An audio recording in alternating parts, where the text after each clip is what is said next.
Chocolate হাতে দেখে, পুজোর ডালা হাতে দেখে নিশ্চয়ই বুঝতে পেরেই গেছে এতক্ষণে যে আমরা কোথায় এতক্ষণ ধরে আসছিলাম, কোথায় সেই স্পেশাল জায়গাটা।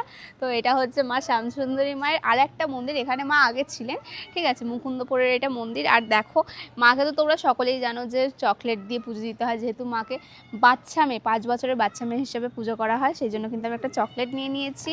এখানে আরও একটা চকলেট আছে, এটা হচ্ছে ডেয়ারি মিল্ক সিল্ক হার্ট যে চকলেটটা, মানে এর ভেতরে একটা পিঙ্ক কালারের হার্ট আছে, ওই চকলেটটা মানে ওটা নিয়েছি। আর এখানে আরও একটা ডেয়ারি মিল্ক আছে। তারপরে হ্যাঁ, সবথেকে বড় কথা হচ্ছে এখানের মা কিন্তু চাল কলা দিয়েও পুজো করা হয়, ঠিক আছে। তো আমরা চাল কলা, ফুল, সিঁদুর, আলতা সমস্ত কিছু নিয়ে নিয়েছি পাশ থেকে।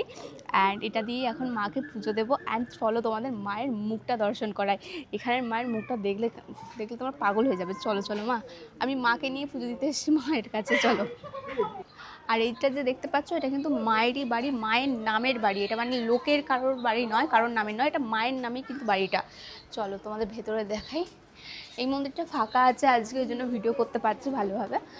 আর শ্যামসুন্দরী মায়ের মানে যেটা এখন শিয়ালদার মন্দিরটা তো বিশাল ভিড় হয়, তো সেখানে যেতে পারিনি, অন্য কোনো এক সময় যাব। আর এই দেখো মায়ের মুখটা দর্শন করো সবাই, কি সুন্দর লাগছে মাকে, কালো কালারের শাড়ি পরে, বেনারসি পরেছে মা আজকে।